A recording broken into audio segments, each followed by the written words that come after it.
अस्सलामुअलैकुम dear students, उम्मीद है आप लोग बिल्कुल ठीक होंगे। आज की वीडियो में हम देखेंगे complex numbers. So let's start. Complex number की सबसे पहले हम डेफिनेशन देखते हैं। कॉम्प्लेक्स नंबर हमारे पास क्या होते हैं? Complex numbers complex number is a number that has two parts. Complex number जो होते हैं हमारे पास उसके टू पार्ट्स होते हैं। एक हमारे पास रियल पार्ट होता है उसका, और एक हमारे पास जो होता है वो उसका इमेजिनरी पार्ट होता है कॉम्प्लेक्स नंबर का। जो रियल पार्ट होता है हमारे पास कॉम्प्लेक्स नंबर का, वो हमारे पास रियल नंबर पे कंसिस्ट होता है, ठीक है। और जो इमेजिनरी पार्ट होता है उसमें हमारे पास रियल पार्ट मीन्स हमारे पास रियल नंबर जो है उनके साथ मल्टीपल होता है हमारे पास आयोटा, ठीक है। अगर हम इसकी जनरल फॉर्म देखें, z is equal to a plus B iota, ये हमारे पास एक कॉम्प्लेक्स नंबर है जिसमें हमारे पास टू पार्ट्स हैं इसके, एक ये वाला a वाला और b पार्ट वाला, ठीक है। जो a पार्ट है उसमें हमारे पास नॉर्मल रियल नंबर्स ही होते हैं, जबकि जो हमारे पास इमेजिनरी पार्ट होता है वो हमारे पास मल्टीपल होता है इस आयोटा का, ठीक है। तो हमारे पास जब ये दोनों रियल पार्ट और इमेजिनरी पार्ट मिलते हैं तो ये हमारे पास एक कॉम्प्लेक्स नंबर बनाते हैं। अब हम इसकी एग्जाम्पल देखते हैं।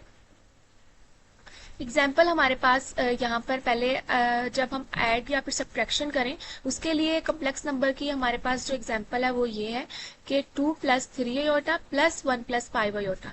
मीन्स हमने टू कॉम्प्लेक्स नंबर ले लिए, ठीक है। तो अब इनको हमने ऐड करना है। रियल पार्ट जो होता है हमेशा रियल पार्ट में ऐड होता है, और जो इमेजिनरी पार्ट होगा वो हमेशा इमेजिनरी पार्ट में ही ऐड होगा। 2 plus 1 is 3 and 3 plus 8 is 8 iota. तो इस तरीके से हमारे पास ये ऐड होंगे कॉम्प्लेक्स नंबर्स। अब हम देखते हैं इसकी मल्टीप्लीकेशन के लिए एग्जाम्पल।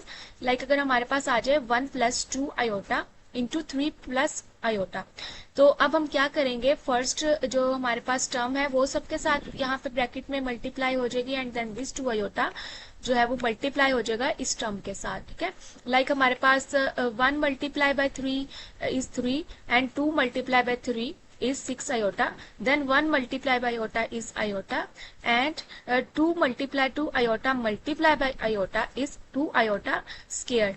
यहाँ पे हमारे पास 2 iota square आ जाता है, और iota square की जो वैल्यू होती है हमारे पास वो -1 के इक्वल होती है। जहाँ पे भी हमारे पास iota square आ जाए हमने उसकी वैल्यू जो है वो -1 पुट करनी है, जो कि हमारे पास अब यहाँ पर आएगी 3 plus 7 iota, because iota plus 6 iota is 7 iota, and plus 2 into -1, यहाँ पे आयोटा स्क्वायर की वैल्यू हम पुट करेंगे -1। तो इस तरीके से हमारे पास 2 इंटू -1 आ जाएगा।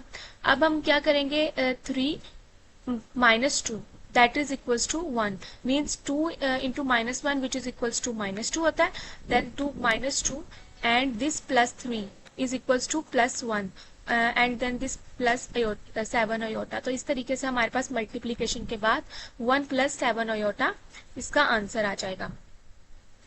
तो यहाँ पे हमारा लेक्चर होता है एंड। मिलते हैं नेक्स्ट लेक्चर में एक नए टॉपिक के साथ, तब तक के लिए अल्लाह हाफिज।